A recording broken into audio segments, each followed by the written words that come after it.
I'm going to talk you through how to check for that separation. So that separation that happens can happen in most people who have a baby. Some of the literature suggests that it happens in everybody that has a baby, but maybe you don't notice it, or it heals itself up without you having actually checked. So don't worry if you have got abdominal separation. All it means is that you've had a baby. So obviously when you have a baby, the abdominals have to go on a bit of a stretch to accommodate the room of the growing bump, and that can mean that the rectus abdominis, which are the muscles that go down under your six-pack muscles, those have to come apart in order to accommodate the growing baby. So it's nothing negative, it's nothing to really worry about. What you do need to make sure is that you're looking after your body and that you're helping it to heal up afterwards. The first thing is to know what on earth is it and how do you test for it. So I'm going to take a little lie down and I'm going to talk you through it. Now sometimes people will notice this before they're lying down. So maybe if you're seated, I can see sometimes in my pregnant clients when we're doing certain exercises that they get a bulging. So you might get kind of a doming that comes out on your abdominals. It almost looks a bit like a diamond shape or a protrusion. That can mean that you've got that separation of the abdominals going on. Again, it's nothing to necessarily get concerned about. You don't need to kind of go and see your midwife or your doctor about it at that point, but it's something to start planning, and there are some strategies that you can use to help minimize that getting any worse.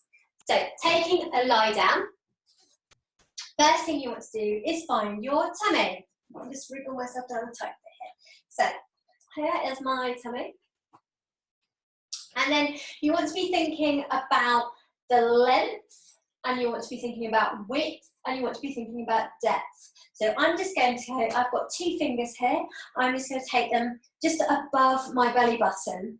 Okay, and I'm going to take another two and I'm going to place them just below my belly button. So the belly button is often a place where you will get this separation and notice it first off. So I'm pressing down just kind of a moderate tension. You don't want to press all the way down so it hurts or anything like that. You do want to be able to have a feel. And then it's just bringing the head, neck and shoulders up without engaging the abdominals. Head, neck and shoulders come up just slightly. So you can see it's a tiny little head raise. It's not a curl up. So if I was doing a sit up, I would be coming up more here. Okay, so just a little head nod and just having a feel. So what you're trying to feel is, can you feel the two lines of the rectus abdominis muscle that come down? So it feels a little bit like a zip. So if you think on the zip, you've got one side of the zip, the other side of the zip, you've got these two lines, haven't you? You're seeing if you can feel those two ridges of the muscle, and then what can you feel in between there? So for me, I can feel that I've got those two ridges, and then I can just kind of fit my fingers in this little groove, and that's where I had some abdominal separation, and it's all healed up and it's all fine now. When I feel higher up, I can't feel very much at all, so it just feels like everything's kind of quite firm. And that's how things should be. Now, if you bring your head and neck and shoulders up and you feel, oh my goodness, my fingers sink down quite far, then that's when you think, well, things aren't quite right. The tensegrity of the tissues aren't there. So if you feel that you have got a gap and some squishiness, here's what to test for. Firstly, see how many fingers can you fit in that gap. So now instead of having your fingers going down this way, you want to turn them around. So I've got my fingers sideways on and I'm feeling, can I get one finger in there? Can I get two fingers in there? 3 fingers, 4 fingers? How many fingers will fit in that gap?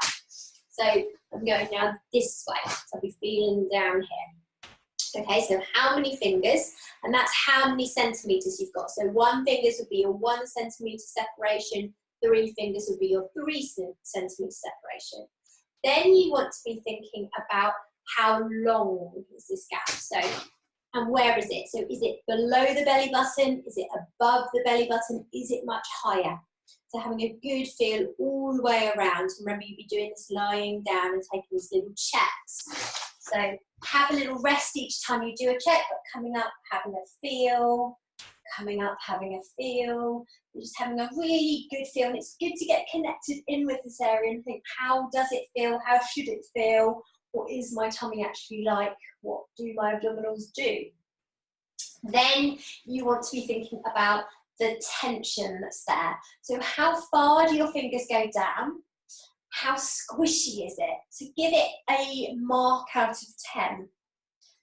So at the minute, I would say, you know, mine gets squishier when I get towards my belly button. So that's where I have had that previous separation. So maybe I'd give that maybe a 9 out of 10, but up here it's a 10 out of 10. It's really quite firm. Okay? You want to write all of that down so that you can remember it, because one of the things that happens is we just forget what it felt like last time we tested. So you want to be thinking, what is the width, what is the length, and what is the depth? So measuring the tension of those tissues. I'm going to be giving you some more ideas on what you can actually do to help fix that, but I just wanted to get that initial diagnostic video out there first.